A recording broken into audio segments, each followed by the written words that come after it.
This is huge. The Boston Red Sox are now 1-0 after the Wilyer Abreu game. Yes, I'll break down the monster performance from Wilyer Abreu, as well as how the rookie did in Christian Campbell, as well as the rest of this Red Sox team to get to 1-0, and really what to expect today as we play the Texas Rangers once again down in Texas. Welcome back to Red Sox Digest. I am Houston, and I'm here to break down yesterday's massive win, as well as what to expect from today's massive performance from the Boston Red Sox. We'll break down all of that on this episode of Red Sox Digest, but do please remember, if you're a part of the near 90% currently watching this video, not currently subscribed to the channel, scroll down and click the subscribe button. We do appreciate all the love and support, so again, thank you guys for everything. But now let's get to it and break down not only how this is huge, but the Wilyer Abreu game. This was something special, and this was really, I'm going to say, the start of a breakout season for this young man. Now, obviously, through spring, he played not so great. And when I say not so great, I mean he was 1 for 20 in the box. He was not great. He literally couldn't have been worse than he was at the plate, batting literally 1 for 20 with a .050.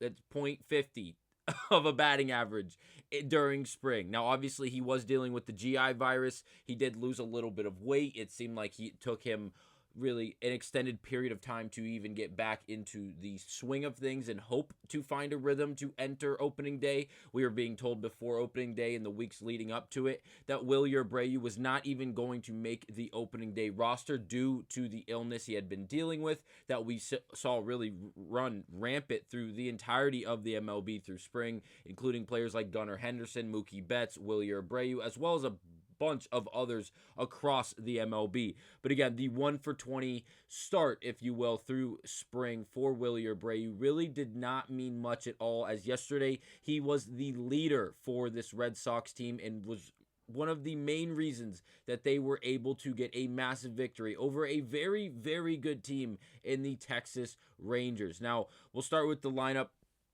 Honestly, this lineup is going to be terrifying from game 1 to game 162. I think the versatility, as well as really the depth that this lineup really contains, is going to cause problems for everyone. And the reason I say that is because obviously Devers is now at DH and Bregman is going to be the full-time third baseman for the Red Sox.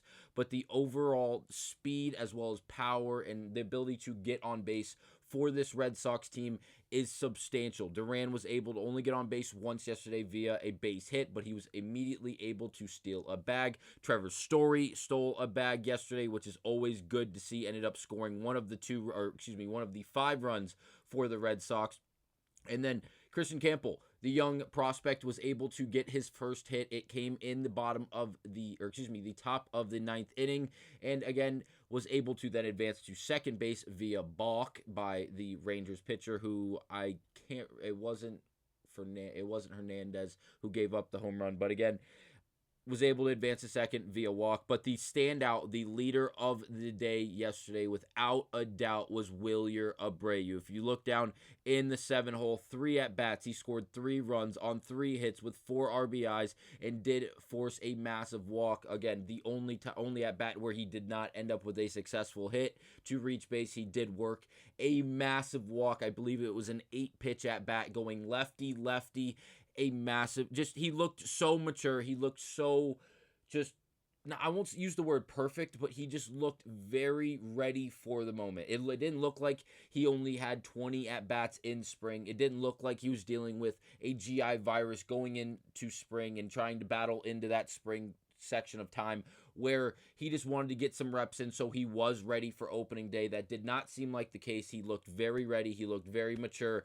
And again, he did more than just prove it with the numbers in the box. But again, if you watch the game, he was by far and away, he was having the best at-bats for the Boston Red Sox, and it had the best results in the end, not just once, but multiple times. Now, before I show you the home run from Wilyer Abreu that really won us the game in the top of the 9th inning, when he did hit a 3-run shot, his second home run of the day against the Texas Rangers, I will first acknowledge Garrett Crochet, the starter, the opening day starter in the newest addition pitching-wise to this Red Sox team. He went 5 innings, gave up 5 hits and 2 earned runs. He walked 2 and struck out 4 overall, not the best performance from the young ace in Garrett Crochet. Now, am I panicking? Absolutely not. Not a chance in this world where I will be panicking over that performance from Mr. Crochet. And the reason being is because early on in this game, through the first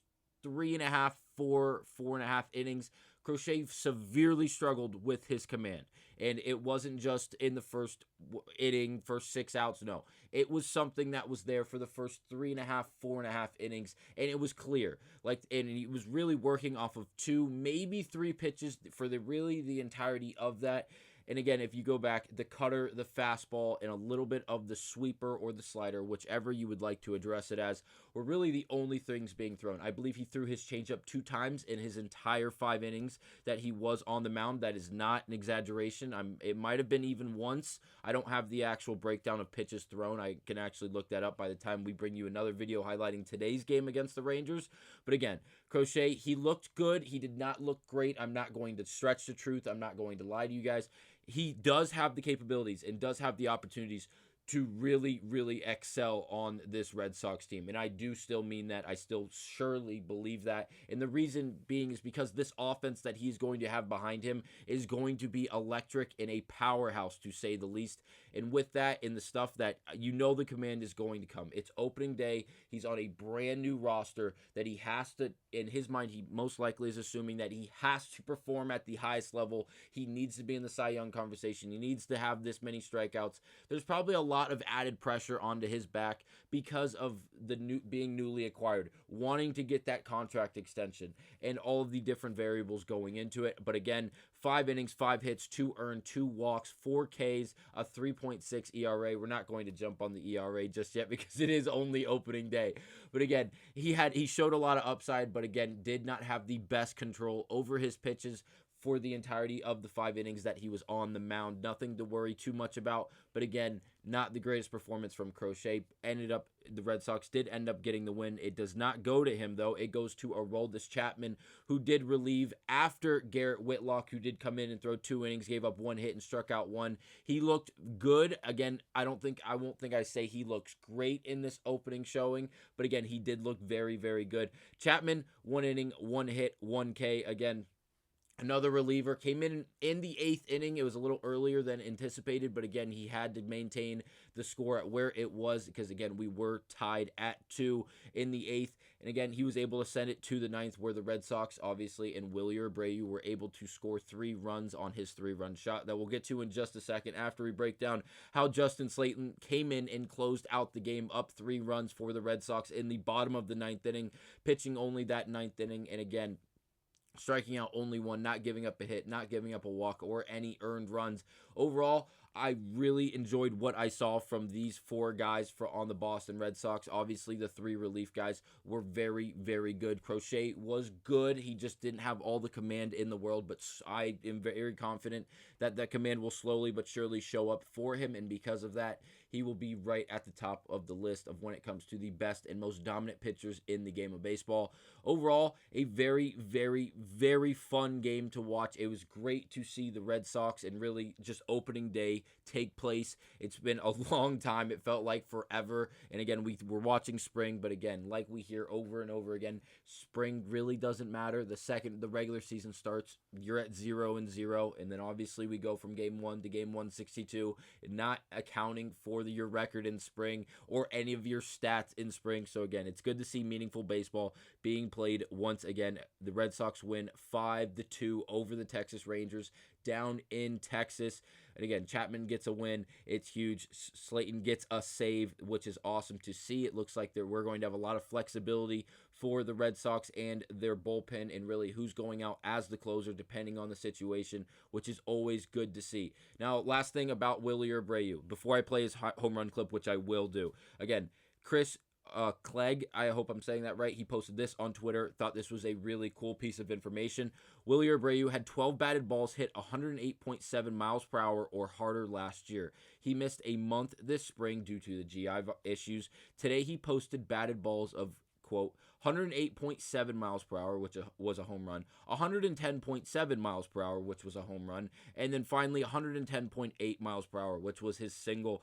What a way to start off your season, and I couldn't agree more. Wilyer Abreu is Game 1 was the Wilyer Abreu game, and it looks like this might end up being one of the breakout seasons for this young Red Sox player, and I really can't wait to see how it goes. Again, here is his three-run home run to end up taking the lead and winning the game. Wilyer Abreu. High fly, shot deep into the alley, that's way back there, and that ball is gone!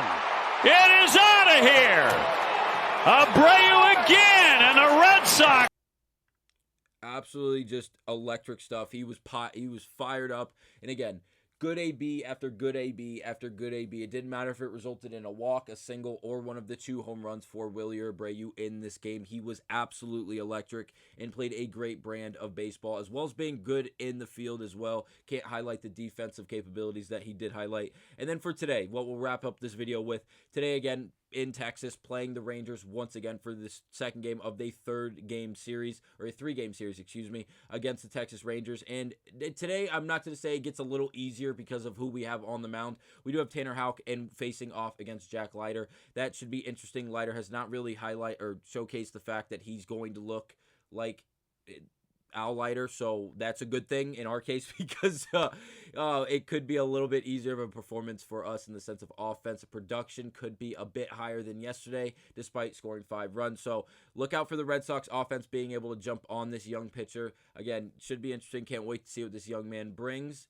We haven't seen him really at all in the sense of he hasn't been in the big leagues for that long and been that consistent at the MLB level. So again, that's going to be interesting to see how that plays out. But again, Tanner Houck on the mound for the Red Sox should look really good. I will say this Rangers team is very, very good. Do not just think that we're going to brush by them and dominate this offense, and as well as their defense is extremely, extremely good and could be one of the best teams in the world by the time October comes. Do not be surprised. So this is a massive win for the Red Sox. Thank you guys for watching, and I will see you guys on the next one.